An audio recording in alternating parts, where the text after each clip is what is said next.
The Dead Sea Scrolls, one of the most important archaeological discoveries of the 20th century, have both puzzled and intrigued religious leaders and scholars alike for generations. They were found by accident in the 1940s, after being hidden away in a series of caves for thousands of years. They are the oldest known copies of some of the books included in the Tanakh and the Bible. Alongside the religious texts, archaeologists found writings on how the mysterious people who created these scrolls lived and worshipped, and the instructions for finding hidden treasure. So just relax and let your mind drift as we explore the sleepy history of the Dead Sea Scrolls.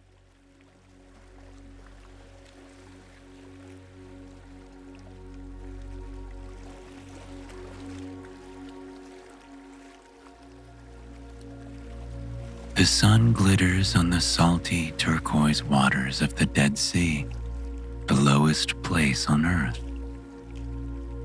Sandy banks turn into cliff caves that stretch out into the distance. The white, red, brown, and green colors of the landscape merging into each other the further away one looks from this low-lying area.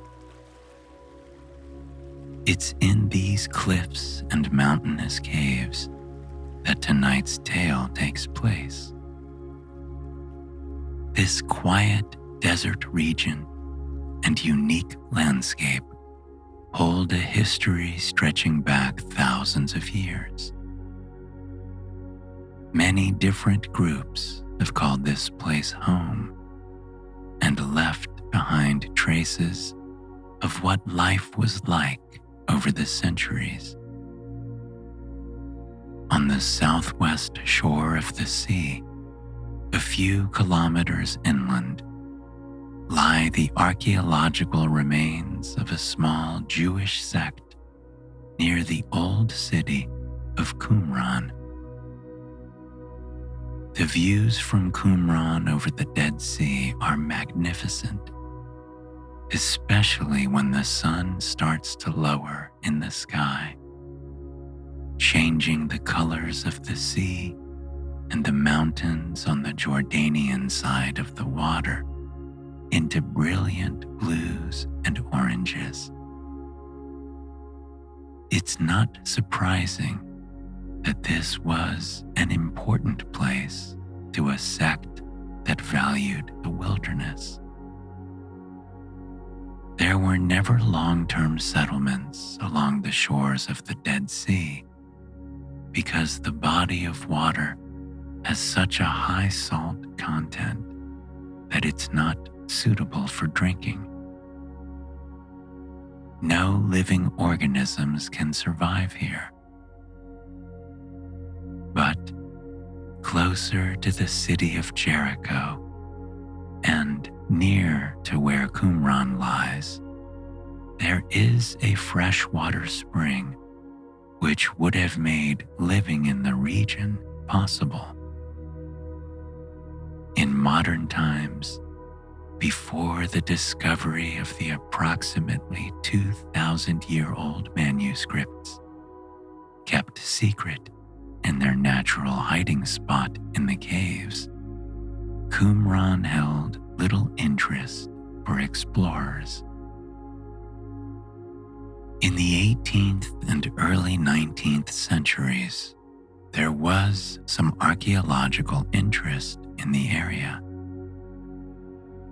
One explorer claimed to find ancient ruins, marking the site of the ancient city of Gomorrah, but a second archaeologist wasn't able to find them.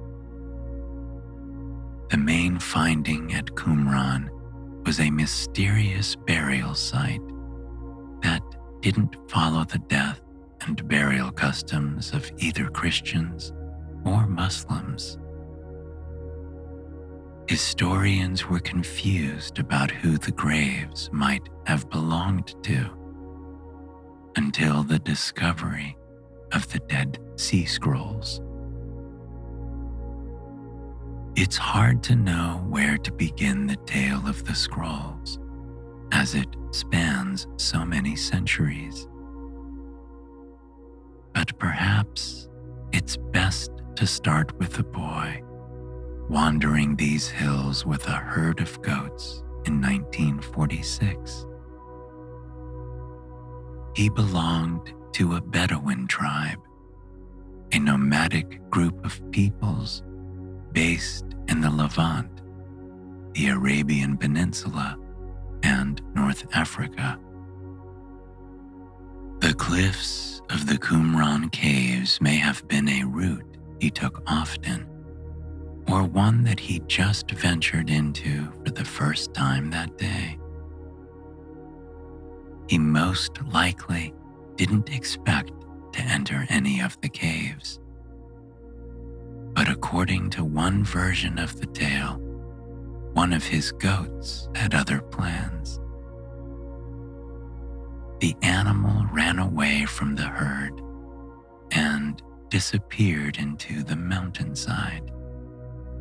To find his goat, the boy started throwing stones into the caves, hoping to scare the animal out and assuming that the caves were otherwise empty. So it was a bit of a surprise when he heard a crash in one of the caves. It sounded very much like a clay pot breaking. Curious, the boy entered the cave to see something amazing. A stash of clay jars that looked like they were hundreds or thousands of years old. Another version of the story says the boy and his cousin were treasure hunting when they stumbled upon the cave.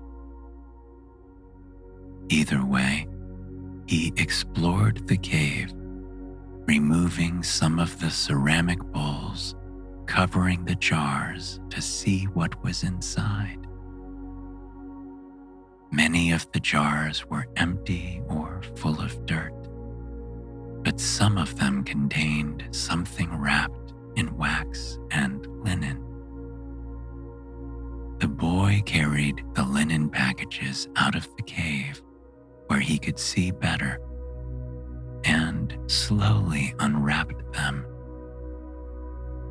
Inside, he found scrolls of text, mostly written in Hebrew and Aramaic. The scrolls looked very old. Not wanting to damage them, the boy wrapped them up again and brought them home that night. From here, the story takes many different twists and turns. Some versions of the story include a vendor in Bethlehem buying the scrolls.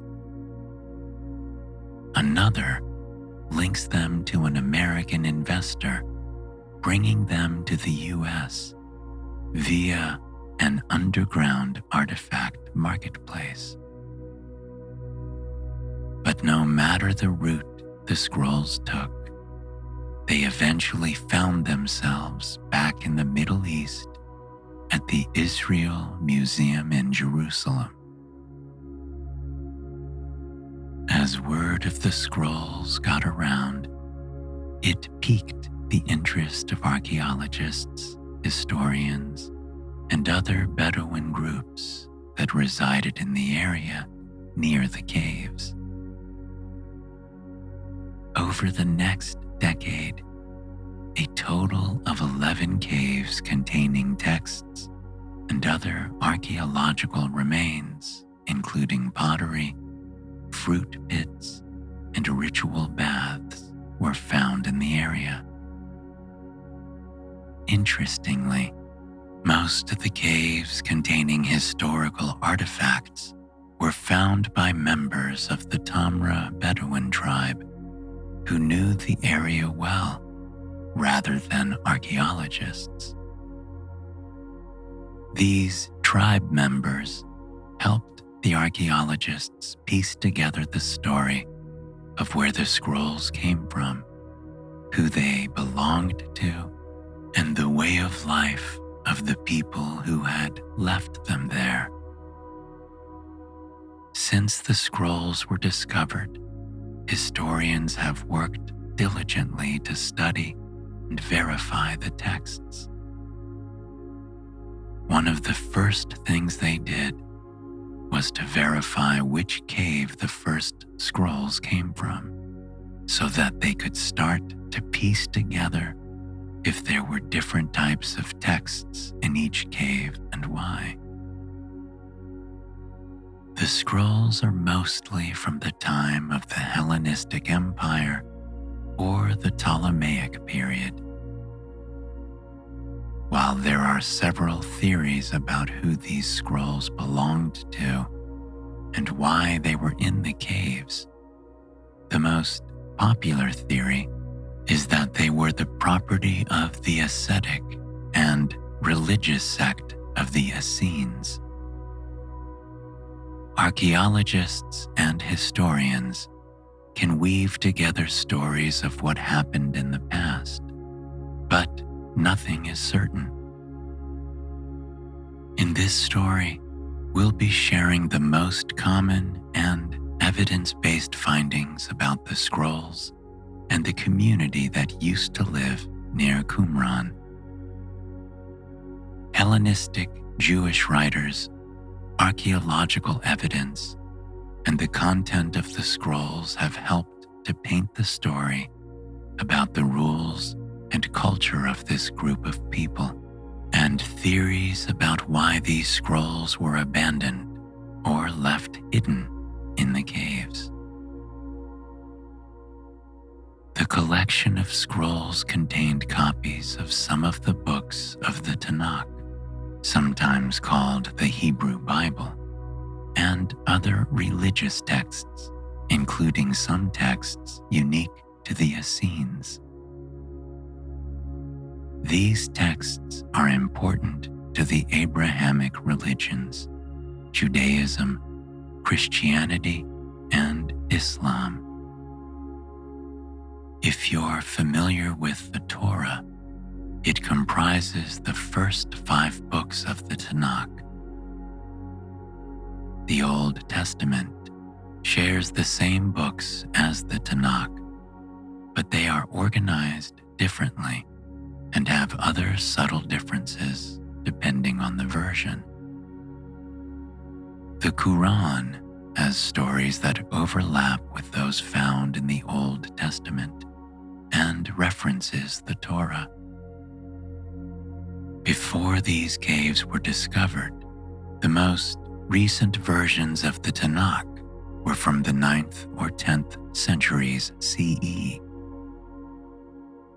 The texts found in the Qumran caves are from the 2nd and 1st centuries BCE. This is closer to the time the original texts were written and has given scholars insight into the accuracy of more modern copies and how the texts may have changed over time or perhaps lost meaning in translation. Now, the texts that make up the Tanakh are canonized and standardized, although different sects do this in different ways. While there may be variations in modern texts based on different translations, they are all taken from the same sources. Before the Roman period, there were several different versions of the texts in circulation that make up the Tanakh. While the differences between the text versions were small, the discovery of the Dead Sea Scrolls has given scholars access to earlier versions of important documents.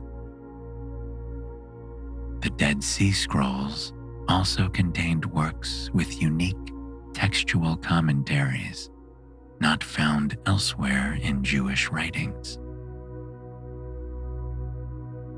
Tonight, we'll imagine that we're exploring the caves where the Dead Sea Scrolls were found in the archaeological park of Qumran. We'll look into each cave, learning about the texts that were found there and what they teach us about the sect of the Essenes. We'll also look at writings from the philosopher Philo of Alexandria, the historian Flavius Josephus, and the naturalist Pliny the Elder, who all wrote about the Essenes and give us further insight into the significance of these scrolls. Looking out towards the sea from the marled cliffs of the Qumran caves in the evening, the water turns a deep blue and orange. Pink light bounces off the mountains on the other side of the sea.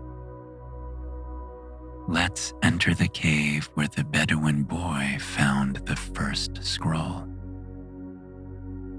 now labeled Cave 1. Inside the dark, cool interior, a respite from the desert heat outside, this cave contained 11 well-preserved columns and hundreds of manuscript fragments. Because the documents were stored in jars in this cave, they were some of the best preserved scrolls found in the area. Composed around 100 BCE, they are also some of the oldest documents found in the caves. One of the most important texts from this cave is called the Community Rule. It contains guidelines for how the Essenes should live and insight into the leadership structures they had in place. The Essenes were a small group, probably no more than 4,000 people at any given time. The Community Rule tells us they had a communal style of living where they ate together, prayed together, and deliberated together. Sharing and community were important to the Essenes. In this rule, we're told that to join the sect, one had to share their knowledge, powers, and possessions, and were expected to care for other members of the community. The Community Rule encouraged followers to value truth, justice, and righteousness. The scroll also explains the governance structure of the sect. One could move up in the hierarchy by proving to be righteous and learned. Each person was meant to help others achieve this path to righteousness. As the scroll says, everyone obeys his companion, the man of lesser rank obeying his superior. The Essenes had a council of community, and it appears that many matters were decided by the group, not one individual leader. But they did have a leader, referred to as the leader of righteousness, which we'll explore more a bit later in the story. If there is a dispute, the Community Rule says to call each other out for misdeeds, but not in anger or ill temper or jealousy. One shouldn't bring a matter to the full congregation without first confronting the person individually or in front of a small group. The scroll lays out the length of penance to be done for wrongdoing, often missing either the communal meals of the sect or being asked to leave. Most cases of wrongdoing centered around lying or deception. Though, one of the most interesting rules is a direct order to not fall asleep during community meetings. It's possible that these meetings could have been long or boring based on this rule.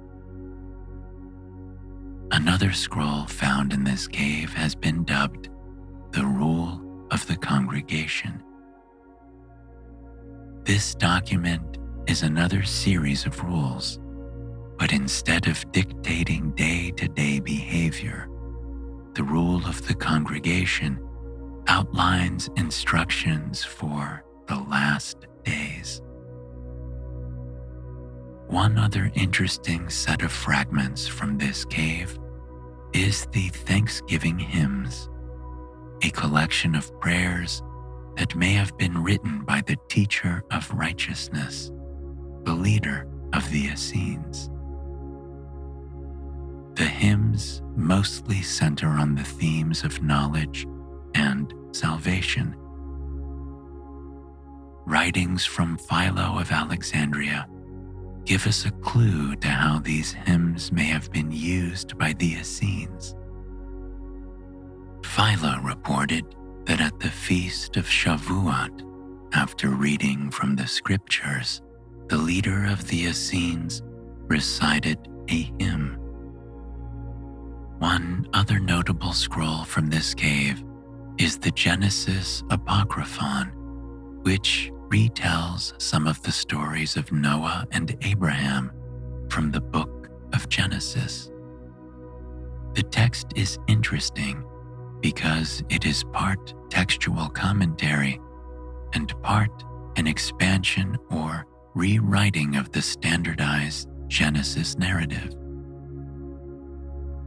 In the cave, the odd fragment of clay pot lies on the ground amidst the rocky rubble, but the jars and scrolls are now safely in a museum to be studied. The cave still pulses with historical energy, the house of an ancient treasure thousands of years old. The scrolls from this cave paint a picture of a sect dedicated to spiritual examination. Outside, the sky is turning orange in the setting sun, giving the white stone of the caves a beautiful tint. The names of Qumran and Jericho are both thought to stem from the word for moon in Arabic and Hebrew respectively, possibly as a nod to the unique soft white rocks in the area. Inside the second cave, the sounds from outside are muffled, making it feel serene. Archaeologists aren't sure whether the Essenes would have lived inside the caves or lived nearby and used the caves for storage and ritual purposes. But either way, it's clear why people who lived here would have wanted to use the caves. It provided natural air conditioning to protect against the hot and dry desert climate. This cave, number 2, mainly contained biblical documents, including parts of Genesis, Exodus, Numbers, Deuteronomy, the Book of Ruth, Sirach, Psalms, and other canonical texts. The cave housed 33 manuscripts and 30 fragments, one of the smaller stashes found in excavations. The majority of the scrolls found in the caves were fragmentary and may have been placed there in that condition. It's also possible that the caves may have been looted before their discovery in the 1900s, though we cannot be sure. Continuing the journey into Cave 3, this is where one of the most interesting documents at Qumran was found, the Copper Scroll. As the name suggests, this text was written on a sheet of copper rather than the parchment of the other scrolls.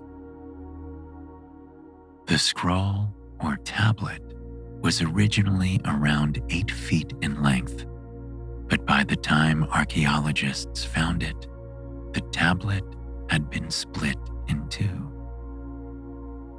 Not only is the scroll unique for being on copper, the contents of the scroll are very different from the rest of the manuscripts found at Qumran.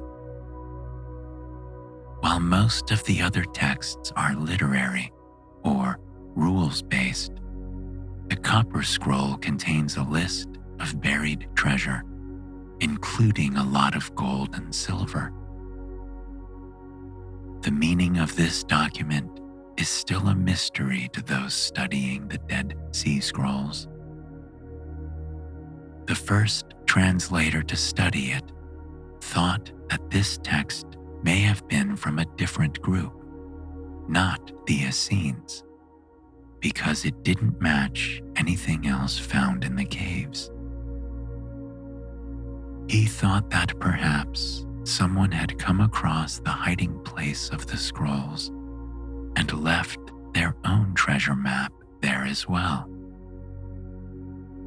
Later, the translator changed his mind, agreeing with other scholars that this, too, was a manuscript from the Essenes. Researchers have debated the scroll's origin and date, some thinking it must have been from a later period, closer to 70 CE, when the Essenes faded from history. Others think it must be one of the earlier texts, since it was found in the very back of the cave, not near the other scrolls. It's hard to know for sure. The scroll lists geographical clues to the buried treasure, like in the ruin in the valley of Acre, beneath the staircase that ascends toward the east, 40 brick tiles, there is a silver chest and its vessels weighing 17 talents.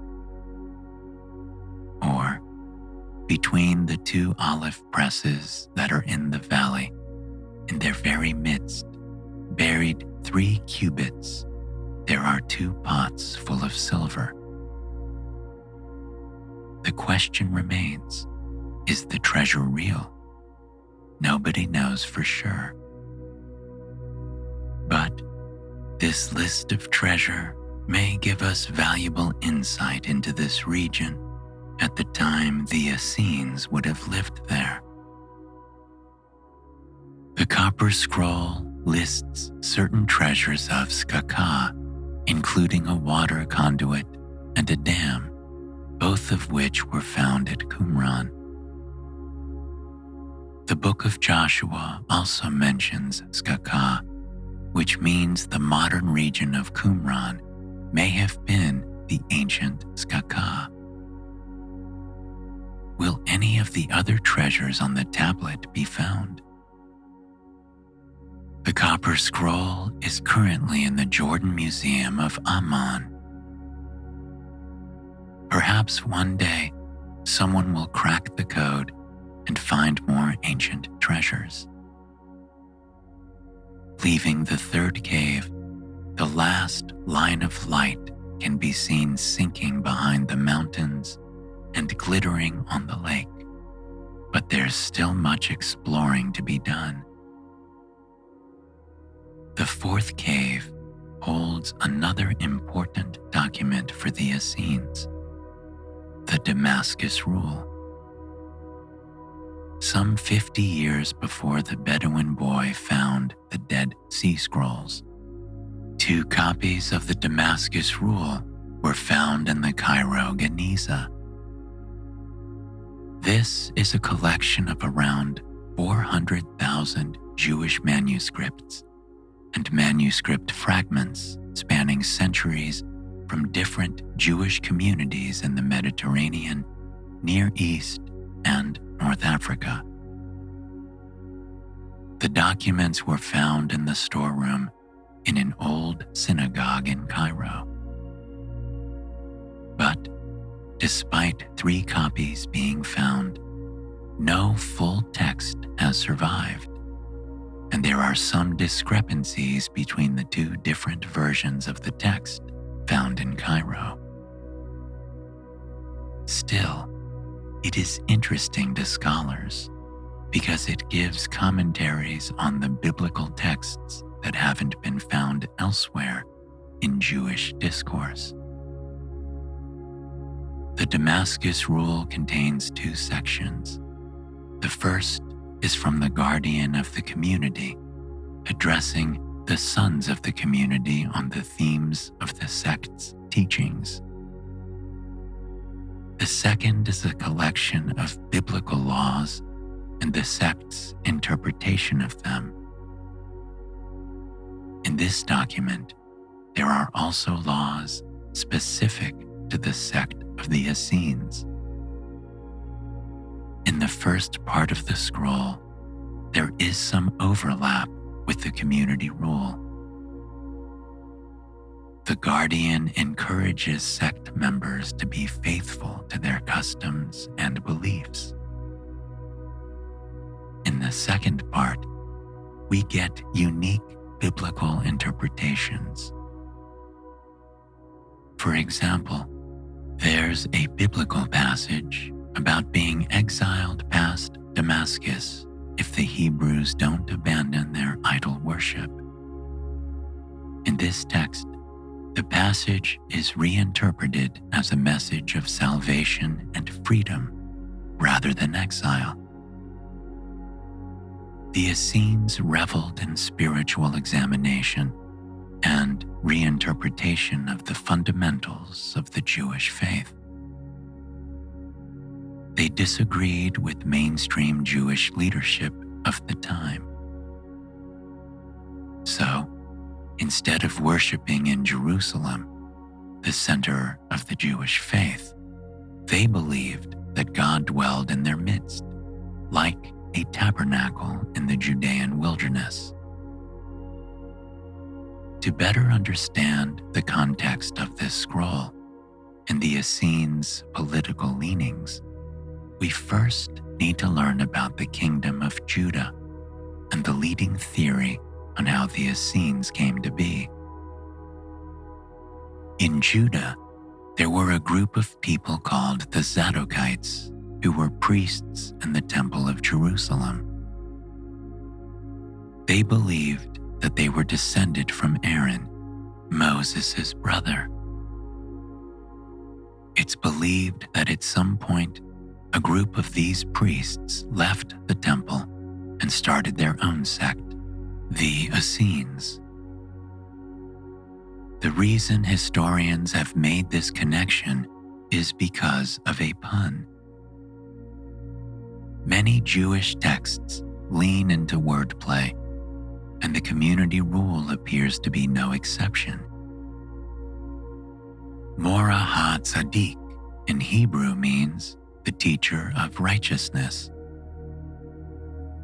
Tzaddik, meaning righteousness, and Tzadok, like the Zadokites, sound similar, so historians believe that this is a hint the Essenes left us about their origins. All of the texts from the Essenes use nicknames when referring to people in their community, like the teacher of righteousness, leaving historians guessing as to who these figures may have been. The enemy of the teacher of righteousness, the wicked priest, also leaves clues through wordplay.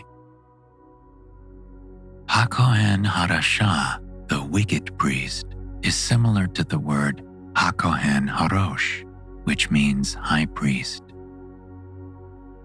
Could the Essenes have seen their biggest antagonist in the high priests, who stayed loyal to the Temple of Jerusalem? Because of this breaking off from mainstream beliefs and practices of the time, several of the Essenes' texts reinterpret biblical passages and religious teachings. There are close to 600 texts that were found in the same cave as the Damascus Rule, more than in any other of the Qumran caves. Archaeologists think that this cave may have been a library or even a scroll repair shop for the Essenes. Another interesting feature is that Cave 4 splits into two, 4A and 4B, both of which were hand-cut. Wandering along the jagged cliffs, the air getting cooler as the desert night sets in, we can now enter caves 5 and 6. These caves contained small collections of scrolls, mostly repeats of texts found in other caves. Psalms, Genesis, Deuteronomy, and Isaiah are the most repetitious Dead Sea Scrolls found in Qumran. One notable find in Cave 5 was part of the New Jerusalem scroll. Fragmented versions of this scroll were found in caves 1, 2, 4, 5, and 11. The scroll contained a detailed description of New Jerusalem. The writers of the scroll believed the city would be destroyed and would need to be rebuilt, hence giving instructions for building it. It is a curious document for a sect that separated itself from the rule of that city. Moving outside once again, we can see stars starting to poke into the black sky. A fresh breeze brushes across the path as we enter Cave 7. This cave contains scrolls written in Greek, including a Greek translation of the Book of Exodus. It's thought that this was the cave of a specific scholar who could have been translating works into Greek or who spoke Greek as his native language. It's interesting that Greek texts were found in this cave because the rest of the scrolls at Qumran are written mostly in Hebrew. Hebrew was the language most ancient Jewish texts were written in, but by the time of the Essenes, Aramaic would have been more commonly spoken by the people in this region. Under the Hellenistic Empire, some would have picked up Greek as well, but the Essenes were known for wanting to continue using Hebrew for their writings, and also likely for speaking rather than newer tongues. Historians think this might have been the case because during this time period, it wasn't uncommon for Greek words to have made it into the Hebrew and Aramaic vernacular, similarly to how English speakers may use the phrase "c'est la vie," even though it's in French. The Essenes seem to have rebelled against this, using what they viewed as a more pure form of Hebrew. Yet, they still had at least one member who preferred to work with Greek texts. Historians still don't know who may have written and studied the Greek texts in this cave. It's possible that it was a Greek scholar who may not have been fluent enough in Hebrew to study the other texts. Or perhaps a translator who wanted to make the texts more accessible. For now, we can only marvel at the mystery of these works. Now, guided by the moonlight, let's briefly pass by caves 8, 9, and 10, which housed only small fragments of scrolls. It's a clear night, and the moon shines brightly on the white and reddish rocks of the cliffs and caves. Perhaps at this time of night, it's clear why the Essenes may have felt like this was a good place to set up their tabernacle of the wilderness. Sounds of owls hooting and night critters twittering fill the valley as you enter the final cave, Cave 11. This cave housed the Temple Scroll, a magnificent piece that's large and well preserved. The scroll was one of the last to be discovered. It wasn't found until after 1967.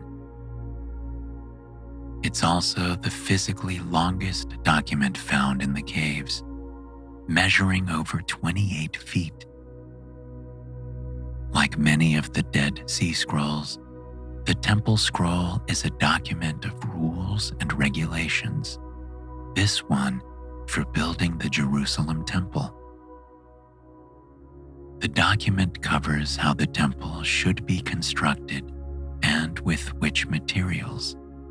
The different parts of the temple, like the sanctuary and the Holy of Holies, the 3 courtyards, the mercy seat, the cherubim, the veil, and the table, and more. The scroll also contains a schedule of festivals and daily, weekly, and monthly rituals. Once again, knowing that they kept the documents of the institutions they'd left, or perhaps rebelled against, gives us an interesting insight into the Essenes' relationship to mainstream Judaism. It's possible that even if they didn't like the current leadership, they may still have seen Jerusalem and the temple there as the holy place they'd like to return to. The Temple Scroll is typically seen as a set of instructions to rebuild the temple the proper way. To reiterate, there is some scholarly conjecture that the people who wrote many of the scrolls believed that New Jerusalem would be destroyed again and would need to be rebuilt by them, the true, righteous, and faithful people. Based on the texts by and about the Essenes, it may seem like the sect was focused solely on the study of texts and upholding of laws. Religious ritual, reflection, and religious discourse were certainly a big part of life for the Essenes. The high number of ritual baths, or mikvahs, around the caves, compared to other parts of the kingdom, do tell us that the Essenes likely placed great importance on ritual purity. It's reported that they'd wear only white linen clothing, and according to writings from Josephus and others, were admired for their simple lifestyle. The discovery of food waste also gives us an interesting insight into how the Essenes may have lived and devoted themselves to their beliefs. Archaeologists uncovered jars filled with animal bones and ashes. These weren't buried, but found above ground. Scholars believe these are the remains of animal sacrifice. Likely, the Essenes would have partaken in a communal meal with meat after the sacrifice had been made. This is significant because the Jewish people were only supposed to make animal sacrifices at the Temple of Jerusalem. This is yet another piece of evidence that points to a rift between the Zadokites, who may have formed the Essenes, and the leaders of the Temple of Jerusalem. Yet, archaeological evidence outside of the Dead Sea Scrolls from the Qumran caves paints a fuller picture of what life would have been like here.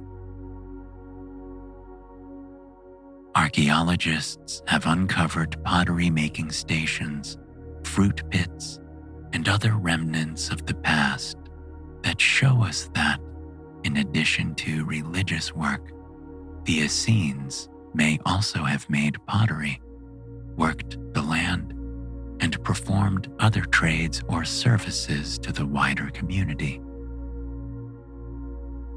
Another interpretation of the baths found at the site is that they weren't ritual baths, but were water storage and transportation pools, allowing the sect to store enough fresh water to survive in the desert.